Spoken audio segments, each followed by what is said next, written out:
Hola, welcome to my channel, The Transparent Homeschool. My name is Beth, and I homeschool two kiddos, a 6-year-old and a 4-year-old, and we also have a 7-month-old. And so this video is going to be about her, my 7-month-old daughter. She's great and lovely and adorable. However, having an infant baby with homeschool is just a different kind of set of challenges, just like apart from homeschooling in general. Like having a baby and integrating that into your schedule is definitely a challenge. So that's what this video is going to be about. So when we started homeschooling our first year, very soon after we started our school year, we found out that we were pregnant. So my husband and I kind of sat down and we had I did all of this great planning coming up to that school year, and we start our school year in July. We kind of homeschool year round. So we start our schedule in the middle of July. And so I had scheduled us to kind of be done at the beginning/middle of May. And that would have taken care of all of our state requirements for the days and all of that. So when we got pregnant, I was like, oh my goodness, we are due in the middle of April. And so I am not going to be 9 months pregnant, waddling around with a huge whale and whale of a belly, trying to sit down in this chair and teach my kids. I'm irritated, I'm ready for this baby to be out, that's not gonna happen. And then after that, have the baby come home and be 1 month postpartum and still try to do homeschool. I was no, that's not gonna happen. So what I purposefully did was I kind of moved everything really fast. I kind of fast tracked a lot of things. We didn't take as many breaks as I had planned. But he was in kindergarten last year, and so his workload wasn't that heavy. So, long story short, throughout the pregnancy, we come to the last trimester, and sure enough, I was feeling irritated and grumpy, and I just wanted this baby out of me. And so by the beginning of March, I was like, we have to get the school year done. And we were really close to it, too. So finally, at the middle of March, we finished our school year. I mean, we were trucking it along, because I was like, I want this done by the time that this baby is here. And so we did. We finished probably the beginning to the middle of March. But again, we did lots of work all throughout the school year. And so if that's kind of where you're at, if you are in the position to kind of fast track your school year to get done before your baby arrives, I would highly recommend doing that, because postpartum mommies are just exhausted and they're full of hormones and it's just crazy. So try to add in homeschooling to that, and that's just double crazy. So anyway, after we stopped, my daughter was born April 1st, and so I was like, hallelujah, thank you so much for not letting me have to go back to school. And so we took a huge summer, right? She was born in April, and like I said, we start in the middle of July. So we were off from the middle of March to the middle of July. That's a huge summer for us. But it was really necessary because there was a move in there, and there was a new baby, and it was crazy. It was a crazy summer, and I am so glad that we took that long of a break.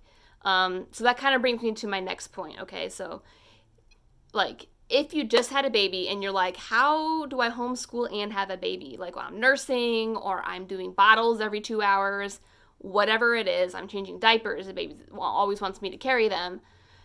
All of these things apply to me, by the way.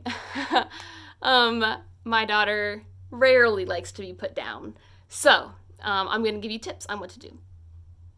So, okay. The first thing that I would say is give yourself some grace. I mean, give yourself some grace, because having a new baby is really hard. You're healing, you're achy somewhere. I don't care if you had a natural birth or a cesarean. You're sore somewhere.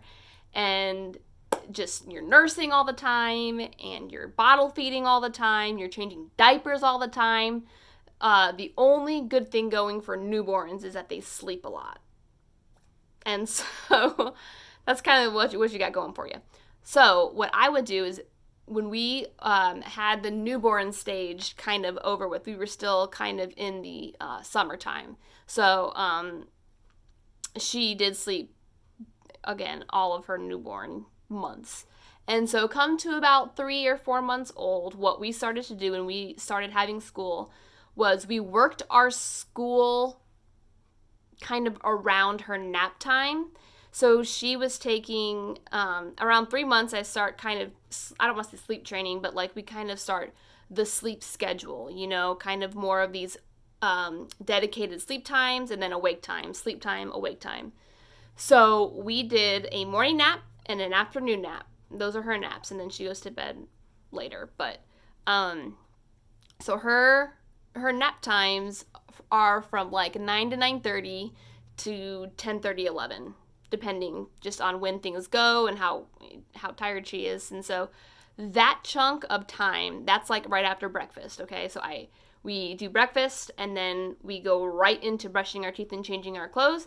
I nurse her, and I put her for her nap. And that gives us a good hour to an hour and a half to really chug away at the other kids. And so at the moment she gets down for her nap, we come into the schoolroom and we start our school right away. There's no funny business because I will say this. Once you're trying to do school and you have an infant or a baby next to you, it does kind of get really frustrating and loud, and the kids get distracted.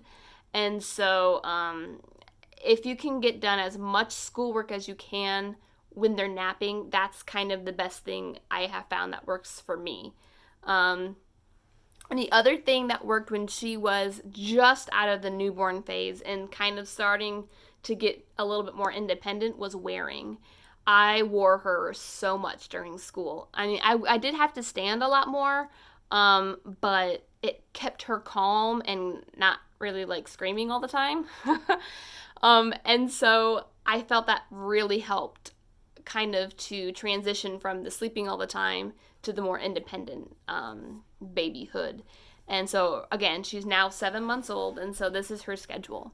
So she goes for her morning nap, and we do the bulk of our school, and then she gets up and she comes into the schoolroom with us, and we have, I'm going to come over here, there's her little jumper, and then right over here on the bottom is a play mat. And so I have things in here for her to do, to keep her occupied. And so she's in with us, and so she can see all the action, but she's not necessarily like clinging to like my hair or, like pulling my shirt or whatever. So I also find that there might be some educational benefits to that.